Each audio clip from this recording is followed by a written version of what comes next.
जय श्री कृष्णा, राधे राधे। कैसे हैं आप सभी? आशा करती हैं आप सभी बहुत अच्छे होंगे। तो दोस्तों, जैसा कि आप सभी जानते हैं, सर्दियों का मौसम चल रहा है तथा जो लोग लड्डू गोपाल की सेवा करते हैं परंतु किसी कारणवश सुबह सुबह जल्दी नहीं उठ पाते हैं और ना ही सुबह जल्दी स्नान कर पाते हैं, तो लड्डू गोपाल की सेवा कैसे करें? अगर हम लेट उठते हैं जिस वजह से भूख लगने लग जाती है, तो क्या लड्डू गोपाल की सेवा हम नाश्ता करने के बाद कर सकते हैं? आज की इस वीडियो में इन सभी सवालों के जवाब आपको देने वाली हूँ और आपको बहुत ही सरलता से समझाऊंगी कि लड्डू गोपाल की सेवा अपने भाव के अनुसार आप कैसे कर सकते हैं, फिर चाहे सर्दी हो, गर्मी हो, बरसात हो।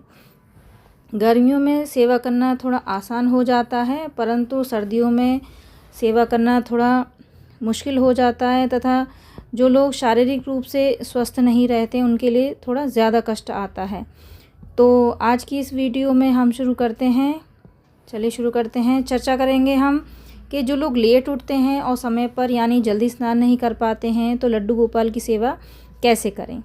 तो जैसा कि सभी जानते हैं, गृहस्थ जीवन में घर परिवार में रहते हुए सभी लोग भक्ति करना चाहते हैं, लेकिन काफ़ी बार ऐसी परेशानियां आ जाती हैं कि हम लोग नहीं कर पाते हैं तथा जो अधिकतर लोगों को सही रास्ता ना पता होने के कारण होता है, वही सबके साथ हो जाता है। उसकी वजह से जो गृहस्थ जीवन में घर परिवार में रहने वाले लोग हैं, उनके मन में एक डर बैठ जाता है कि हम सेवा करें तो कैसे करें, या कर रहे हैं तो वो सही है या नहीं है। तो लड्डू गोपाल की सेवा हो या किसी भी प्रकार की पूजा भक्ति हो, सब पीछे छूट जाता है, क्योंकि गृहस्थ जीवन में कुछ समस्याएं आती रहती हैं। हम हमेशा से सुनते आ रहे हैं कि सुबह जल्दी उठकर स्नान आदि करने के बाद पूजा सेवा कीजिएगा, उससे पहले आपको कुछ भी खाना नहीं है, यानी मुंह झूठा नहीं करना है। सुबह ब्रह्म मुहूर्त में ही उठना है।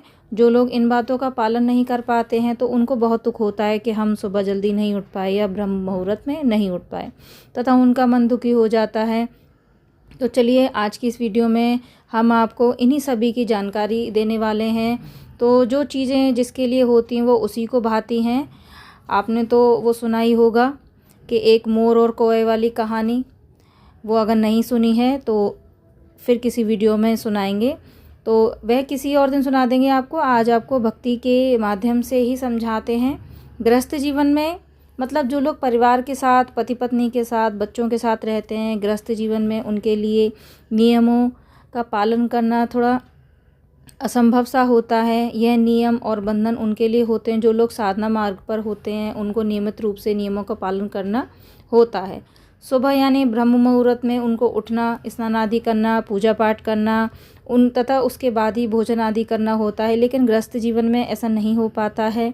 तो यह कहावत तो आपने सुनी होगी, भूखे पेट न भजन होए गोपाला, ये लो अपनी कंठी माला। यानी कि जो भक्त भूखे नहीं रह पाते हैं वो कुछ दिन तो नियम करते हैं, लेकिन अंत में यही कह देते हैं कि प्रभु अब हम भूखे पेट तो व्रत पूजन नहीं कर पाएंगे, तो ये लो अपनी कंठी माला, हम नहीं कर पाएंगे। कुछ लोग होते हैं जो भूखे पेट ज़्यादा देर तक नहीं रह पाते हैं, उनके शरीर में इस तरीके का सामर्थ्य नहीं हो पाता है। दूसरा, कुछ लोग होते हैं जो शारीरिक रूप से स्वस्थ नहीं होते हैं, उनके लिए भूखे रह पाना बहुत कष्टकारी हो जाता है। तो ज़रूरी नहीं है कि आप भूखे पेट रहें तभी भजन करें, पूजा पाठ करें।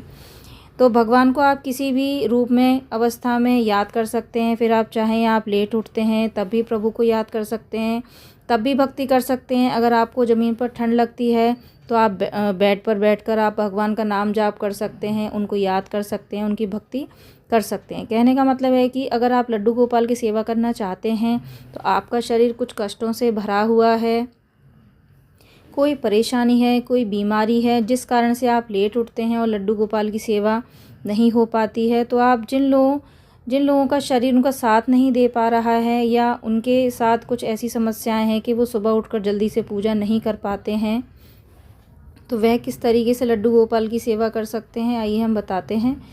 सुबह सुबह जो लोग ये कहते हैं कि लड्डू गोपाल की सेवा तो ब्रह्म मुहूर्त में उठकर ही की जाती है, उनको सुबह जल्दी उठाया जाता है, जल्दी भोग लगाया जाता है, वो जिस कारण से लोग थोड़ी बहुत सेवा करते हैं, उनके मन में जो विचार आते हैं सेवा के, वो वापस चले जाते हैं, कहते हैं कि हम तो उठ ही नहीं पाएंगे। तो ऐसी बातों से जो एक भक्त होता है वह डर जाता है। हम तो लड्डू गोपाल की सेवा बिल्कुल भी नहीं कर पाएंगे। हमारे शरीर में तो सामर्थ्य ही नहीं है, हमारे शरीर में तो बीमारी है। कहने का मतलब ये है कि अगर आप सुबह थोड़ा भी लेट उठते हैं, आपको टाइम पर नाश्ता करना है, खाना खाना है, तो पहले आप अपना स्वास्थ्य ठीक करिए। जब आपका स्वास्थ्य ठीक होगा तभी तो आपका मन भक्ति में लगेगा। अगर स्वास्थ्य ही ठीक नहीं होगा तो मन भक्ति में कैसे लगेगा।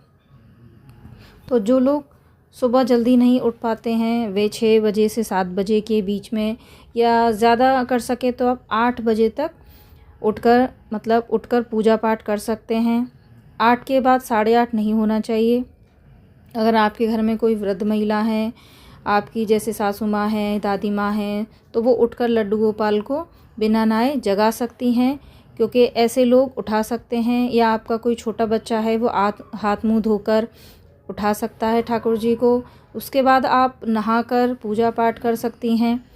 तो छोटा बच्चा हो या बूढ़ी दादी अम्मा हो, वो लड्डू गोपाल को बगैर स्नान के उठा सकती हैं और उन्हें साथ में दूध का भोग भी लगा सकते हैं। जिन लोगों के घरों में लड्डू गोपाल का भोग जो लेट बनता है, आप सुबह का भोग लगा कर लड्डू गोपाल को जगा सकते हैं।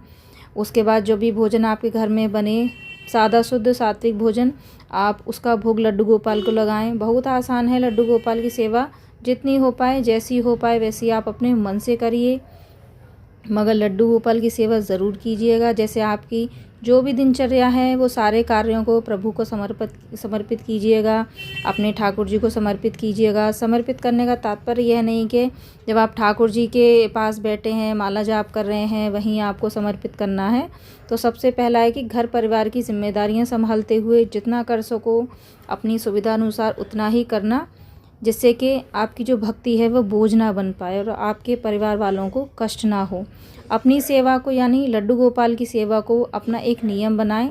यह ज़रूरी नहीं कि भगवान के पास बैठकर ही पूजा की जा सकती है। आप मानसिक रूप से भी पूजा कर सकते हैं। जब भी टाइम मिले, जितना भी टाइम मिले पूरे दिन में, तब अपने प्रभु को मन से, हृदय से याद कीजिए। प्रभु को, अपने ठाकुर जी को याद करना है, मन से अपने ठाकुर जी को याद करना है। यही आपकी पूजा, यही आपकी सेवा है। जब तब भजन, यही सब कुछ होता है। मेरा कहने का तात्पर्य है कि आपको किसी भी बात से डरने की ज़रूरत नहीं है कि आप ब्रह्म मुहूर्त में पूजा नहीं कर पाते हैं, या आपके ठाकुर जी आपकी सेवा लेंगे या नहीं लेंगे। ऐसा कुछ नहीं है। मैं कहना चाहूँगी कि गृहस्थी जीवन में रहकर भक्ति करना बहुत आसान है। प्रभु के निकट पहुँचने का बहुत ही आसान रास्ता है कि आप गृहस्थ जीवन में अपनी सभी जिम्मेदारियों को निभाते हुए आप यदि प्रभु को याद कर रहे हैं, तो आज के कलयुग में यह सबसे बड़ी भक्ति कहलाती है। तो यदि आपको आज का वीडियो अच्छा लगा हो, पसंद आया हो, तो अपने फैमिली फ्रेंड्स के साथ ज़रूर शेयर करें।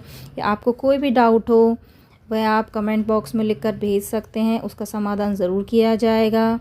और हाँ, हमारे चैनल को सब्सक्राइब करना ना भूलें। मैं मिलती हूँ आपको अगली वीडियो में, तब तक के लिए राधे राधे।